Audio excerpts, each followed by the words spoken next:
कथा दिवाकर कृष्ण. अंगणातला पोपट.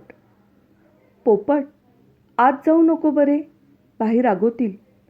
शेठ नानूबाई यांच्या घरापुढील अंगणात एक 6 वर्षाचा बालक हातात लाकडाचा एक हिरवा पोपट घेऊन उभा होता. ऑफिसमध्ये भाईसाहेब आपल्या 2 कारकुनांबरोबर लांब लांब कागद घेऊन कायसे करीत बसले होते. डाव्या बाजूच्या दरवाजातून एक गत विधवा तरुणी त्या बालकाला हा मनाई हुकूम सोडत होती. मुंबईतील गिरगाव बॅक रोडवरील एक बंगला भाईसाहेबांनी स्वतःकरिता 1908 साली विकत घेतला. या बंगल्याचं एक विशेष हा होता की त्यांच्या पुढे एक त्रिकोणी अंगण ठेवले असून त्याच्या दोन्ही बाजूंनी 3 मजली इमारत उभी होती व तिसऱ्या बाजूने भिंतीचा समोर सुमारे 1 पुरुषभर कठडा असून मध्ये त्याला एक फाटक होते. त्या अंगणाला एक गुळगुळीत शहाबादी दगडाची फरशी केलेली असून फाटकातच चढवायला 4 पायऱ्या होत्या. नानूबाई हे मुंबईच्या दलालाच्या धंद्यात एक निष्णात गृहस्थ होते. यांचा जन्म बारडोलीत झाला होता. वडिलांच्या नोकरीमुळे ते जे एकदा मुंबईला आले ते बारडोलीचे नाव देखील विसरले. नानूबाईंचे वडील आमरण एका पेढीवर कारकून होते. त्यांनी बरीच इस्टेट भाईसाहेबांना ठेवली होती. त्यांच्या समजुतीप्रमाणे आपल्या जातीच्या एका कुलीन वधूबरोबर त्यांचा विवाह लावून दिला होता. गिरगावात एक घर विकत घ्यायला आपल्या अंतसमयी त्यांनी सांगून ठेवले होते. त्याचप्रमाणे विकत घेतलेले हेच वर सांगितलेले घर होय. अशा रीतीने 1908 साली भाईसाहेबांचा संसार सुरू झाला. भाईसाहेबांची मनोवृत्ती लोक म्हणतात आजन्म मुंबईत राहिल्यामुळे एका विशेष प्रकारामुळे व्यापारी बनली होती. काही वर्षांनी त्यांना एक पुत्ररत्न प्राप्त झाले. पण सर्व संसारात त्यांची वृत्ती अनासक्त होती. वैराग्यामुळे नव्हे हे खास, पण दुसऱ्या कशामुळे तेही सांगता येत नाही. बायका मुलांना घरातल्या कर्त्या मनुष्याने आपली ज्या प्रकारे विचारपूस करावीशी वाटते तशी ते करीत नव्हते एवढे मात्र खरे. भाईसाहेबांनी पत्नीच्या त्यांचे वय माझ्या लक्षात नाही, लोक त्यांना बाई म्हणत, हे त्यांचे माहेरचे नाव होते एवढे मला आठवते. अंगावर सर्व जबाबदारी टाकली होती. भाईसाहेबांना त्यांचा स्वतःचा व्यवसायच पुरेसा होई. महिन्याकाठी पत्नी मागेल ती रक्कम त्यांच्याकडे ते देत. नोकर चाकराकरवी बाई सर्व कामे करवीत. एकदा स्नानाला, 2दा चहा फराळाला, 2दा जेवणाला व रात्री फार उशिराने निजावयाला भाईसाहेब डाव्या बाजूच्या इमारतीत येत. पेढीची सर्व काम ते स्वतः आपल्या नजरेखाली कसून करीत व त्याचे फल म्हणजे त्यांची वाढती सधनता होती. घरात कोणी आजारी पडले तर ते डॉक्टरला बोलावण्यास सांगत. खुद्द रोग्याजवळ त्याच्या आजाराची प्रत्यक्ष चौकशी त्यांनी कधीच केली नाही. स्वतःच्या मुलाला देखील त्यांनी कधी उचलून घेतले नाही. आपल्या लाडक्या मुलाचे नाव बाईंनी पोपट असे ठेवले होते. छोटा पोपटलाल आनंदी गडी होता. त्याला पोपटाची फार आवड असे. गॅलरीत पितळी पिंजऱ्यात त्याचा आवडता पोपट टांगला होता. त्याच्या हातात लाकडी हिरवा पोपट होता. घरातल्या मंडळींचा आवडता पोपट अंगणात खेळत होता. नर्मदा मावशींनी त्याला कशिद्याचा एक पोपट काढून दिला होता. म्युनिसिपल शाळेतील ओळखीची मुले पोपटलालला जाता येता हाका मारीत, पोपट पोपट. पोपटला फाटकाच्या बाहेर जाण्याची बंदी होती. अंगणाच्या अंकुचित क्षेत्रात पोपट स्वच्छंदपणे बागडत असे. 1918 सालच्या इन्फ्लुएन्झामध्येच बाईची प्रसूतिकाल दुर्दैवाने आला. तापामुळे त्यांना अकाली प्रसूती होऊन त्यांचे दुखणे विकोपास गेले. मुंबईच्या सर्व डॉक्टरांच्या अगदी समोर पण पतीचे दर्शन न घेता बाईंचा इहलोकाचा संसार संपविला. बाईसाहेबांना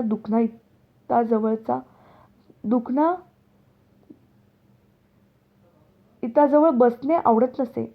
ते आपल्या खोलीत जाऊन बसले. त्यांना यायला 1 मिनिट उशीर लागला. इहलोक सोडून जाताना बाईंनी नर्मदेला पोपटला सांभाळण्यास सांगितले. बाई कायमच्या गेल्या. नर्मदेला रडता घर थोडे झाले. बहिणींचा अगदी एक जीव असे. त्या दिवशी पोपटला शेजारच्या घरात खेळावयाला नेले होते. पोपट ऐन वेळेस धावतच आला व त्याने आपल्या जात्या मातेचे शेवटचे दर्शन घेतले. मातेला मात्र मुलाचे दर्शन झाले नाही. पोपटच समजूत होती. आईला चौघांनी उचलून दवाखान्यात नेले. अनेक वेळा तो नर्मदेला विचारी, आई केव्हा ग दवाखान्यातून परत येणार? बिचारा नर्मदेला रडू कोसळले. नर्मदा त्यानंतर लवकरच आपल्या घरी गेली. 3 महिन्यांनी नर्मदा परत आली. तिच्या कपाळी कुंकू नव्हते. आल्याबरोबर पोपटने विचारले, नर्मदा मावशी, कुंकू लावायला विसरलीस होय? नर्मदेच्या नेत्रासमोर सूर्य फिरू लागले. नर्मदेच्या सासरची सर्व माणसे साथीत संपली. निराधार नर्मदेला बाईसाहेबांनी आपल्या घरी आणून ठेवले. 2 वर्षात बाईसाहेबांच्या वृत्तीत काहीही फरक पडला नाही. त्यांची पोपटशी, नर्मदेशी, इतरांची वागणूक अगदी पूर्वीसारखी होती. नर्मदेला एकच आश्रय होता, एकच करमणूक होती. ती पोपटला जीवाभावाने जपत असे. म्हणत आहे, माय मरो पण मावशी जगो. पोपटला बाईसाहेबांच्या ऑफिसात जाण्याची इच्छा होती. त्यांना तो आपला हिरवा लाकडी पोपट दाखवणार होता. भाईसाहेब कामात गुंतले होते. महत्त्वाचे कसलेसे कागद चुरगाळून कारकुनांना ते काही सांगत होते. अशा वेळी त्याला कसा वाव मिळतो? अर्ध्या तासापासून पोपट ऑफिसच्या दरवाजासमोर उभा होता. त्याला वाटत होते, आता नाही, मग भाईसाहेब आपल्याला आत बोलवतील. मग आपण त्यांना लाकडी पोपट दाखवू. भाईंनी त्याला आत बोलावले नाही. नर्मदा इतक्यात कशासाठी तरी बाहेर आली. आरंभी सांगितलेली प्रेमाची मनाई तिची होती. नको जाऊ, बाई कामात आहेत होय, त्यांचे काम केव्हा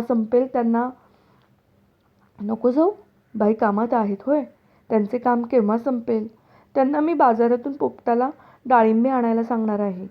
संध्याकाळी बाई जेवायला आले म्हणजे सांग बरं त्यांना. फडफडासा आवाज आला.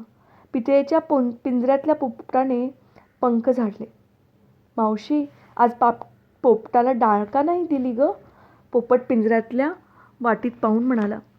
स्वतःला पाहिजे असेल म्हणून पोपटाची इतकी काळजी चालली आहे. नर्मदेला 1998च्या चैत्रातली आठवण झाली.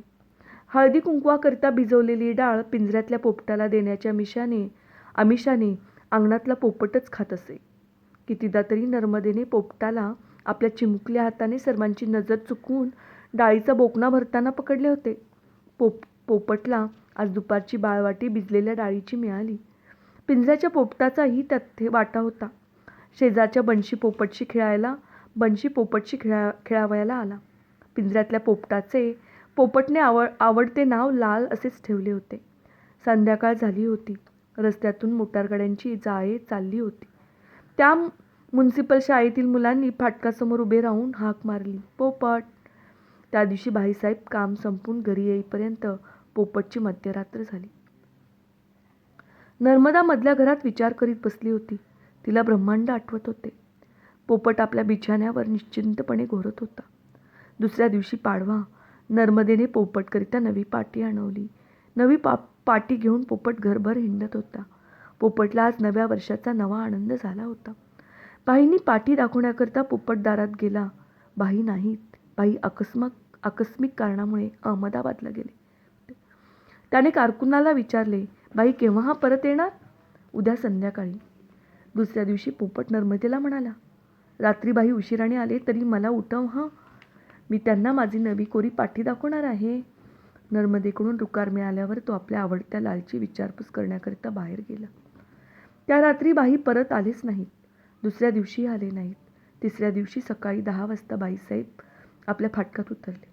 पोपट धावतच त्यांच्याकडे गेला. बाई, आधी घरात या, मला एक शानदार हिरवा पोपट आणला आहे. बाई पोपटशी बोलले नाहीत. एक अक्षरही न बोलता ते तडक आपल्या ऑफिसमध्ये गेले. बरोबर आलेल्या गृहस्थाशी 2 तास खलबत करीत बसले. बऱ्याच मोठ्या रकमेचे एक प्रकरण अंगावर आल्यामुळे नानूबाई अगदी अस्वस्थ झाले होते. त्यांना पुढे 4 दिवस एक क्षणाचीही फुरसत मिळाली नाही. सारखे मोटारीतून खेटे घालीत होते. 5व्या दिवशी पोपटच्या लाकडी पोपटाची त्यांना आठवण झाली नाही. पोपटला राग आला होता. त्यांनी बाईशी आपणहून बोलावायचे नाही असा निश्चय केला होता. एका रात्री पोपटला ताप भरला. नर्मदेला कसेसेच वाटू लागले. आजपर्यंत त्याला अनेकदा ताप आला होता, पण आज नर्मदेला विनाकारण हुरहुर वाटू लागली. पोपटला दुसऱ्या मजल्यावरच्या रस्त्याकडल्या खोलीत निजवले होते. त्याला आज फोनोग्राफचे गाणे ऐकावयाची इच्छा झाली. नर्मदा त्याच्याकरिता रेकॉर्ड लावत होती. मध्येच पोपटने विचारले, बाई माझ्यावर रागावली आहेत का गं? नाही बाळ, रागवायला काय झालं? होय, आणि तू माझ्यावर रागवली आहेस. सगळे लोक माझ्यावर रागवले आहेत. कुणी सांगितलं तुला? मला आपले वाटते उगीच. नर्मदा आत गेली. पोपट खिडकीतून बाहेर पाहू लागला. बंशी तर मुलांबरोबर शाळेत जात होता. बंशी, बंशी, पोपटने हाक मारली. बंशीला हाक ऐकू गेलीच नाही. तो तसाच पुढे गेला. सगळे लोक माझ्यावर रागवले आहेत, पोपट स्वतःशीच म्हणाला. त्याला आज आईची आठवण झाली. नर्मदा खोलीत आली. त्याने विचारले, मला आई केव्हा गं भेटेल? भेटेल बाळ. नर्मदा दुसरे काय उत्तर देणार? त्याची आई परत येण्याकरिता गेली नव्हती. पोपट उठून बाहेर जाऊ लागला. कुठे जातोस? बाईंकडे. थांब, बाईंनाच इथे बोलवते हं. नर्मदा बाहेर गेली. तिने नोकरांबरोबर निरोप पाठविला. पोपट बोलवतो आहे. बाई ऑफिसात नव्हते. बाई परत आल्यावर नोकराने निरोप कळविला. कशाला बोलवतो? त्याला म्हणावं सध्या काम आहे, थोड्या वेळाने येईन. थोड्या वेळाने बाईसाहेब यावयाला विसरले. पोपटचा ताप वाढतच होता. काही केल्या ताप उतरत नाही असे पाहून डॉक्टरांच्या सल्ल्याने नर्मदा त्याला घेऊन माथेरानला गेली. तिथे मोटारगाडीची सतत जाये नव्हती. म्युनिसिपल शाळेतील मुले फाटकासमोर उभी राहून पोपट म्हणून हाक देत नव्हती. पोपटच्या प्रकृतीला सुधार म्हणून पडला नाही. तिसऱ्या दिवशी त्याला भ्रम झाला. बेशुद्धीत तो बडबडत असे, भाई, सगळे लोक माझ्यावर रागवले आहेत. नर्मदेने बाईसाहेबांना लिहून कळवले, बाळ आपली फार आठवण काढतो आहे. एकदा येऊन जा. आई अंतरली. बाप परका झाला. पोराने जास्ती खाल्ली. तो म्हणू लागला, माई, तू नाही ना माझ्यावर रागवलीस? बाईसाहेबांनी जाण्याची दिरंगाई केली. दुसऱ्या दिवशी तार आली. कम ओव्हर ॲट वन्स. एकदम निघून या. बाईसाहेब गेले. पोपटने त्यांना ओळखले नाही. सगळे लोक माझ्यावर रागवले आहेत. हा त्याचा एकच महामंत्र होता. 5व्या दिवशी घरातल्या पितळी पिंजऱ्याचा दरवाजा नोकरांनी निष्काळजीपणाने उघडा टाकला. त्यातला पोपट जो एकदा उडाला तो पुन्हा सापडला नाही. जवळजवळ त्याच वेळी पोपट आपल्या कुडीचा पिंजरा फोडून उडून गेला. पुन्हा तो परत आला नाही. भाईसाहेब नर्मदेला घेऊन परत मुंबईला आले. लाकडाचा हिरवा पोपट झोपाळ्यावर पडला होता. पितळेचा रिकामा पिंजरा गॅलरीत टांगला होता. सगळ्या घरात उदास होते. नर्मदा रडत होती. भाईसाहेब हातावर डोके ठेवून बसले होते. त्यांना आपल्या पत्नीची आठवण झाली. पोपटला सांभाळा असे तिची विनंती होती. पोपट कुठे आहे? पोपट उडून गेला. संध्याकाळ झाली होती. रस्त्यातून मोटारींची जाळे चालली होती. म्युनिसिपल शाळेतील